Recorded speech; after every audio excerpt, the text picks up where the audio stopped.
CGM Studios presents the Blee Blunt Show.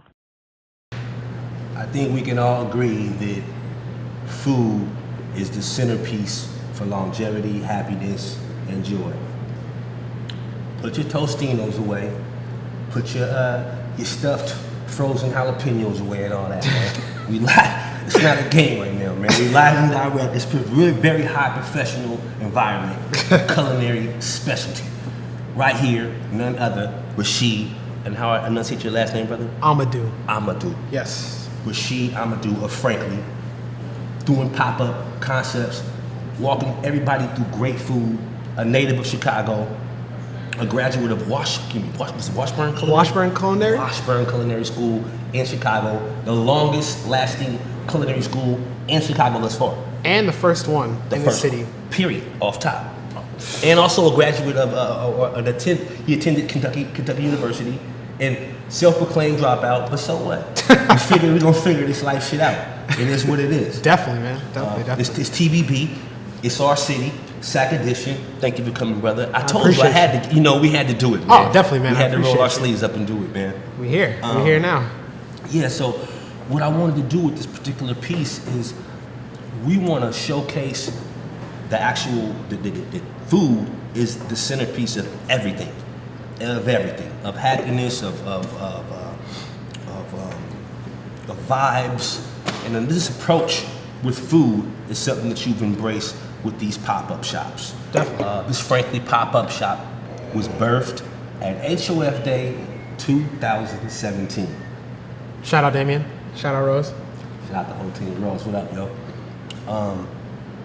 Since then, it's been some peaks and valleys, to keep it light. It's some peaks and valleys. Just a little bit, here and there. But why don't you walk us through lightly, maybe give us an insight of what that might have entailed. Yeah, man. So I'd say at that point in time, 2017, I've been here for just about a year at that point in time, and I worked in the city, and I kind of wanted to try and do something. My buddy Byron, he was already doing pop-ups and stuff like that. Shout out Byron, what up? Yeah. Been in the Bay, whatever, supported him, saw other couple of people trying to do stuff, and I was like, man, let's try and at least help, because the VIP wasn't necessarily activated with food, and I was like, man, let's definitely do it there, because the idea for it was to do something a little more, highbrow, not like your street food. I kind of wanted to do like plated stuff, you know what I'm saying? Right. You're being very nice, and I like that. What he's saying, ladies and gentlemen, is he wants you to stop eating that fucking processed food. Upgrade your life. It doesn't take much. It's insight and information. Here you can get the information. Yeah, we try. Continue, my brother. So, meetings with Damien and Rose, talking about it, feeling it out, checked out the space, and it ended up working out. So we're planning everything, and here we are out at the site, 6 a.m., setting up stuff, helping them set up, going back and forth between our house and the site. People that are just the homies that I've met in the city, and just friends of friends helping us out or whatever. Finally, it's like 4 p.m. and we finally get the whole booth set up. It looks dope. A little bumps in the road, but whatever. Right. I had my friend Matt, who has a microgreen farm, and he's a producer, him out with me too. So it was a collab booth. Very dope. It just made sense. Yes. So yeah, man, the night progresses. No one really was coming back to where we were, and it was like, whatever, it's cool, it's still early, it's hot, whatever, right? We got this. No, totally. I wasn't even tripping, and I had my buddy out that I was working with, He's like, no, don't worry about it. We're gonna figure it out. It's gonna be good. So we started getting a couple people. We're like, all right, perfect. This is exactly what we were looking for. So man, and those are probably the only people that came for a couple hours, and then it kind of kept happening. And then I'd say maybe we did like 15 covers, 15 people coming up. So wasn't exactly the projected number. Yeah, nah. But you strapped your boots up. Definitely. You went back to the warehouse, rolled your sleeves up, Tried. and came back with another concept. Yeah, man. This time you had some feet. Yeah, It had feet on it, and now it continues to have feet. definitely.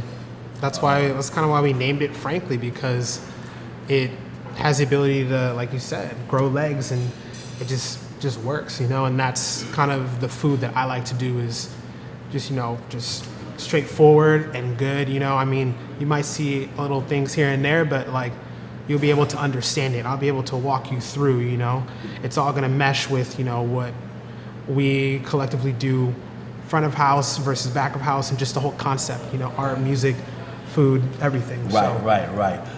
Where we're located at right now, brother, is Table Vine, and you are the sous chef at this particular restaurant. Yes, definitely. Been here for like 7 months, so. 7 months under your belt, killing it, different processes that everyone has to walk themselves through. Definitely. But your approach was really a grassroots approach. I mean, from the grill to salads to sandwiches to knowing every aspect of the kitchen. Definitely. To being a sous chef. Definitely. At that juncture, you wanted to go further by going back to school? Yeah, definitely, man. I started front of house as a cashier, and just wanted to do more and wanted to learn more, and just had that hunger. And I was able to do that, like you said, like salads to grill to lead line cook to being like, how do I take my manager's job? How do I become the chef who's telling me what to do? How do I do that?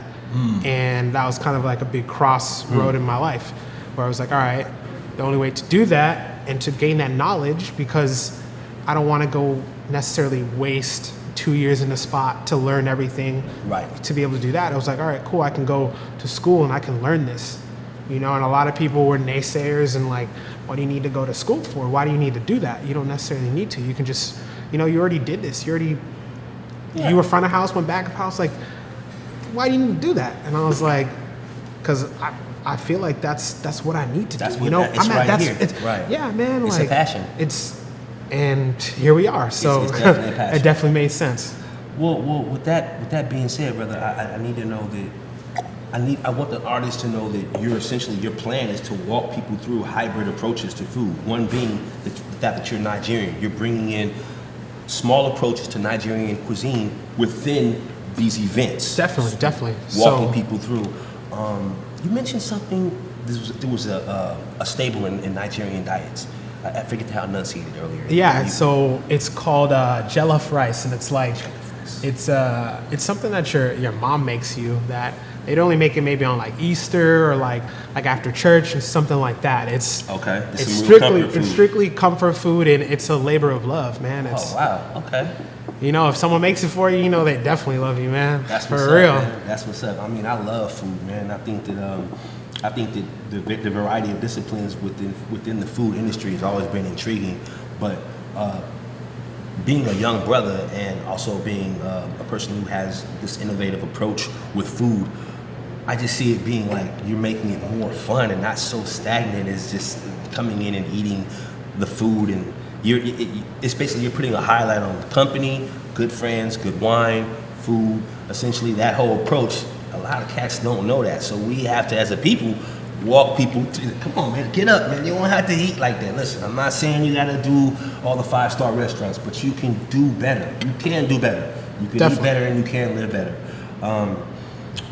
With that being said, you made your transition from being an actual music manager? Is it music manager? Yeah, and definitely. You had a stint with that before you moved to Sacramento and Chicago. Yes, definitely.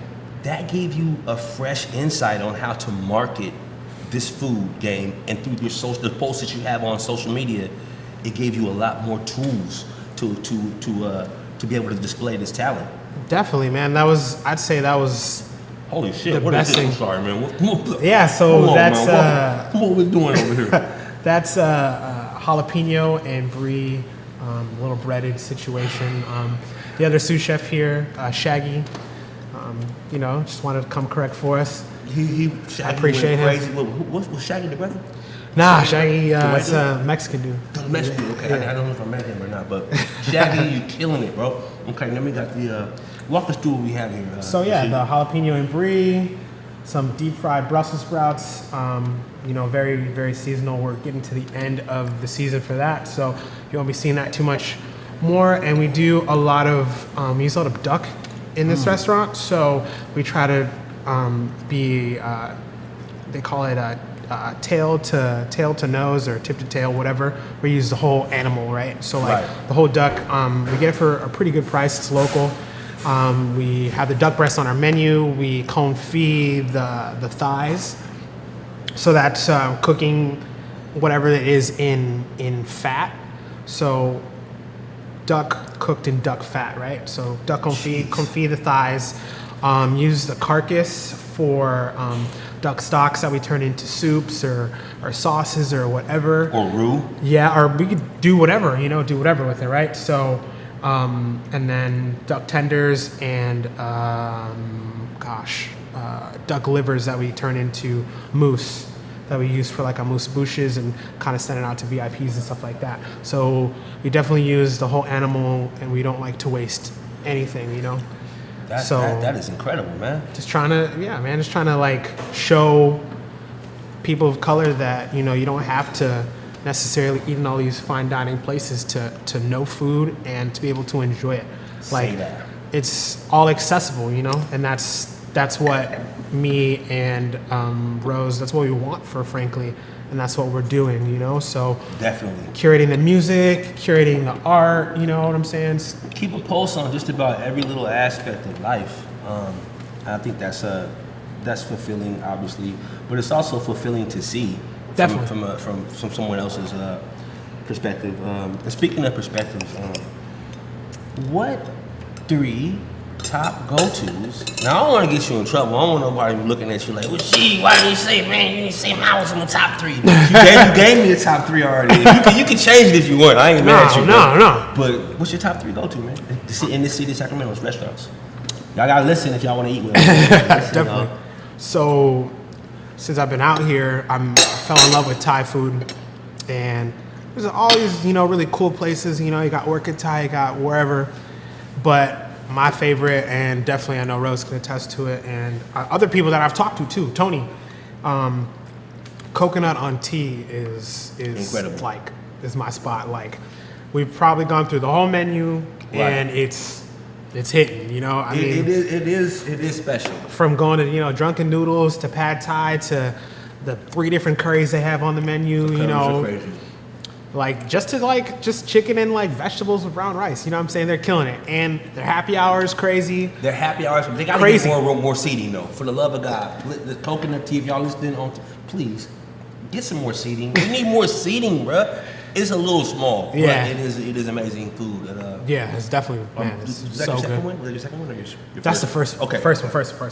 So second one is this place called Bencho Yaki, and it's like 10th in like T or just downtown. We're not too far from it. Right. But Craig over there, he's a chef, does really awesome takes on like Japanese soul food, and Japanese soul food? yeah, Japanese soul food is what they call it. Okay, elaborate, please. So like, just how Japanese food like sushi and whatever, like that's what we all know like Japanese food as, but there's more to it where that's not as highbrow or like high end. It's more so like about flavors and layering flavors and like working with different ingredients, So he has a really awesome duck ramen over there. That's like best ramen in the city right now. It's ramen. Yeah, they do this duck But ramen. It's the duck. Yeah. There's actual duck meat in or the duck? Duck meat, and there's also they use the bones to make a stock to make the actual ramen broth. All right, so man. I didn't know that's that. that's super good. And then their yakitori is killing it, right? So I had that. That's crazy. right? That The yakitori is crazy. It's killing it. It's killing it, right? Be patient though, but it's good. If you sit Oh, there for waiting, sure. be patient. But Right? it's incredibly good. And that dude right there is just right here like this. Yeah, he's crazy. Just yeah, right where he's it's left, killing where it's it. just going 'Cause crazy. They got that grill, that open grill Yeah, thing right exactly, there. man. I And thought they're it was sushi, but it's not even a sushi spot. Ah, man, they're cooking over charcoal. That's crazy. So that's your number 2. So those 2. And then I would say lowbrow. And strictly for brunch. The Strictly brunch for brunch. is crazy. Strictly for brunch. The brunch game is crazy. Killing it with the mega mosa they do over there. Like, bro, I'm talking like a pint glass filled to damn near the brim. Right. Just champagne, and then they like literally just like splash little OJ on it over there for like $6 or $8. Come on, like, man. You can go anywhere and get a bottomless, but it'd be garbage, you know, because it'd be like 75% juice, 25%. You already know. You know, I can't do but it. But the mix, this, bro, and that's like the major draw. And then our friend over there, Huli, she just took over as like being the chef, so she's trying to incorporate like more salads and like a lot of cool specials. Mm-hmm. So Saturdays and Sundays she'll do like maybe 2 or 3 different like brunchy type of specials that they run all day. So we normally are over there probably Sunday, because Saturday is a little too crowded, you know, people Right. be out, and then Saturday morning it's 11 o'clock and everyone's there till like 3. Whereas, yeah, Sunday it's a little quieter, you know, we can sit at the bar and sit in the corner or whatever and just kind of do our thing and hang out, you know. Yeah, I like Lowbrow. I like their ability to reinvent themselves like weekly. they're like to me, forever. They're like Forever 21. Feel thrilled. If you go to Forever 21, you go to Forever 21, you gonna get some new shit every time. They always putting out new material, new merch, whatever. So they're constantly reinventing themselves. Yeah, man. Busiest bar in Sacramento, by far. That's dope. But your approach to this is refreshing, and you have a plan. You don't just have dope events or whatever. You have a plan. You express that you have a 2 to 3, maybe 4 year window of doing this and building up your grassroots approach to frankly before you have a brick house located restaurant. Definitely. And That's the locked goal. in. That's the goal, man. Trying to, you know, the way that I look at it and where I want, frankly, to go is to keep partnering with people across the city and keep doing, you know, different types of events, be it, you know, our sit-down dinners or us taking over the kitchen, like we did at Highwater, you know, Right. where we paired it with beer. Like, that was super cool for us. Or doing anything else, you know? And I want to be able to keep partnering with people and then use the relationships built off of that to leverage that into having like a brick and mortar space, man. Like, the goal is to like spend maybe like 25 to 30K on a space and have a counter and have me cooking in walk up counter. Yeah, no, like there'll be seating, but it's not gonna be like, it's not gonna necessarily be full service. Right. It's gonna be, you know, order at the counter and then someone's gonna, you know, drop your food and refill your water, and, you know, if you want more drinks, then someone will, you know, kind of take care of you from there. But it's not gonna be like your cookie cutter like full service aspect where, you know, you're seated and then you have this person waiting on you.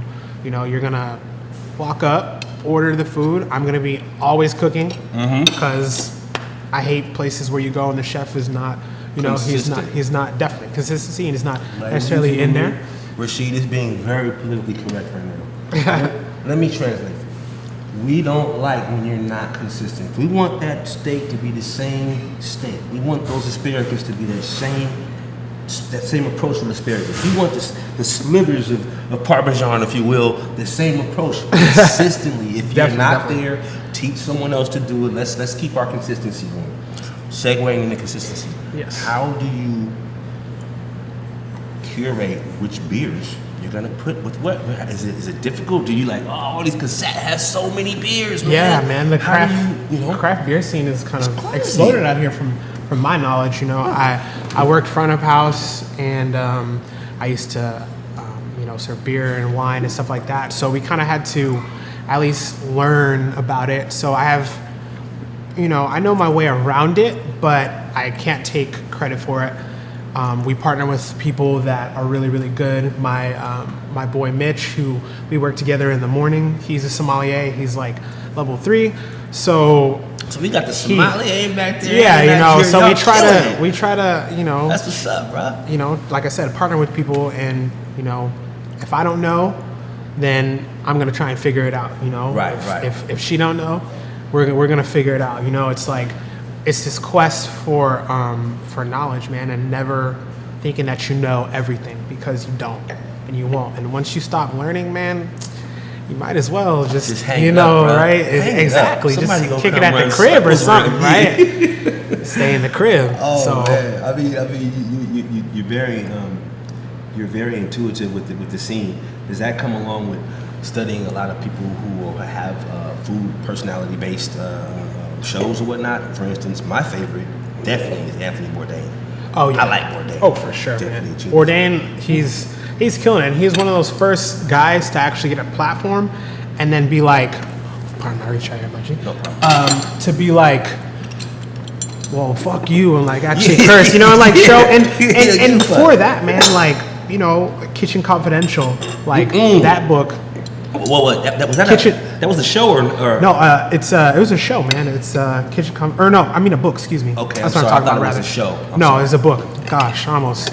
People, if other chefs see me this, they're gonna chew me cut out. your head Yeah. off for that, huh? How dare you? Right, saying the wrong things. Right. But yeah, man, he's like, at least from my knowledge, one of the first people to have that platform and be like, yo, this is how we talk. This is the swagger. You know what I'm saying? And people to see that, you know, Yeah, to get that and to visual. really be like that, like crude or like be that in your face and be straightforward. So I definitely He's channel like the a flag. lot. He's like the flagship food critic. Oh, for sure, will. for sure. So write-ups that you've received from Frankly thus far have been pretty gratifying. Any that are kind of like, really? Like any disappointing write-ups? It comes with peaks and valleys, Totally, man. man. We, our boy Cesar writes for Sacramento Press, and we have some interviews that haven't even dropped. Word? Yeah, that like this one that was like a super long, detailed one. We at the Warehouse Artist Lofts interviewed for like 30 minutes, and then it was supposed to segue into like something else, and it just hasn't come out yet. So hopefully it'll see the light of day. Hopefully. Yeah. But maybe this would be a little. But bit yeah, cool. man, he dropped something right before the one at Highwater, and that was awesome. And I couldn't even put. It was like the best thing I've ever read about anything that I've been involved with. So wait a minute, you read a write-up about Frankly, Yeah. and it just put gas in your tank. Is that an understatement? I mean, I don't. It is what it is, I guess, you know. But Put gas in the tank, man. I It's can't fuel, man. even. It's fuel for I life. can't even. I'm still like, wow, someone could say some nice stuff. Right. Well, yeah. I mean, it's You know? it's like I said, it's fuel for the tank, but it also gives you a situation where you know you're on the right path. Definitely.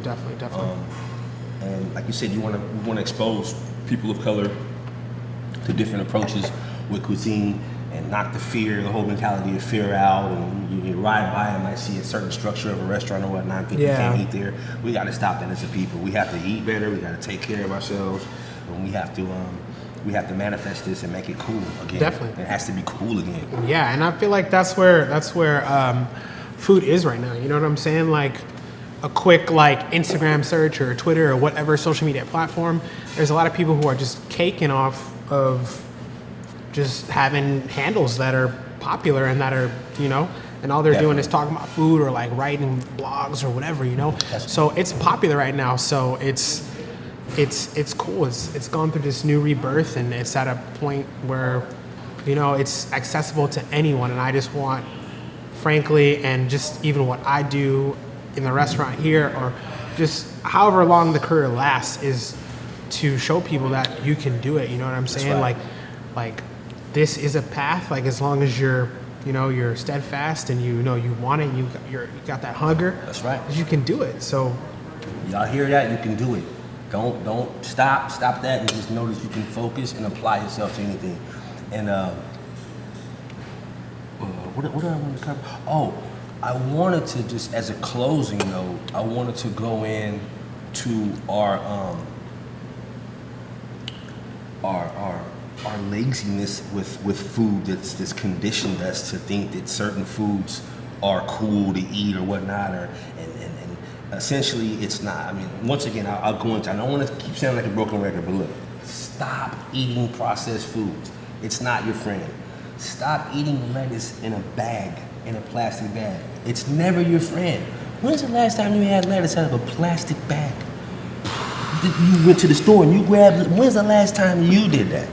Man, I don't know. It's blasphemous. It's been a minute, you know. It's blasphemous. We gotta stop doing that as a people. So we're gonna hammer that. This is the whole vision. I had to have you on here because I covered everything. Oh, and by the way, Datho said, he got a better interview than you. He did. He really said that. She's like, tell Rasheed. Shout out. She said, tell Rasheed, I got a better interview. Yo, this fool when I seen him at Block Pacific, and not even before. It was a Friday before we were at Love, and for some reason he's like, bro, like why do you look a certain type of way? And I was like, what are you talking about? He's like, bro, either you're losing weight or you're gaining weight or your beard's just big.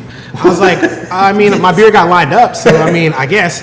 And then I saw him at Block Pacific. We was backstage, and then he was like, bro, I don't know, whatever skincare regimen you want or whatever, bro, but your beard looks nice and you're glowing. I was like, nigga, you wild. He's an outspoken character, man. And I told him, like, you know, that's what people like about Nate. He doesn't really care. That's an adorable, embracing quality, selfless quality that we can all enjoy. Oh, totally. That's a good dude, man. It's hella funny. You guys can follow Rasheed at Frankly. Yeah, just so at Frankly. Definitely at Frankly_Oak Park. That's the concept. That's the pop up. That's, like I said, and I'll continue to say it, is not just me. I can't ever do this shit by myself. The whole team gonna give roll call. Rasheed, Rose, and then we have our boy Kelvin of Weirdos. He's our official videographer. He does all of our recap stuff and has done it since the beginning. So that's us. And then you can follow me personally at Rasheed Amedu. My first name, obviously, RASHEED AMEDU. And also, you will be doing another pop-up event that I will not fucking miss. It pained me to see people laughing on their stories, eating the food. I'm at work, I'm sitting there like, and I couldn't even get Domas to come because we couldn't get on the same page or whatever. But the next one, I'm not sure. You said you're not. You said you didn't want to really unveil that, but we talked. No, there's gonna be another one. You're gonna see stuff on social media. You know what I'm saying? Right. Don't even trip. You're just gonna just see it on social media. The Return of the Thunder will be there. Yes. I'm gonna enjoy some of this food, drink some wine. It's our city, Sac Edition, TVB. I appreciate you coming, brother. I appreciate you. It was a blessing. You covered so much, and I wish much continued success to you. I appreciate you, man. Same to you, man. You're killing it right now. I appreciate Definitely. it. We here, bang bang, shots fired. Let's clink drinks to the champagne, life and cash. Fresh fruits in the belly of the champagne glass. Cool. Yeah. Nice.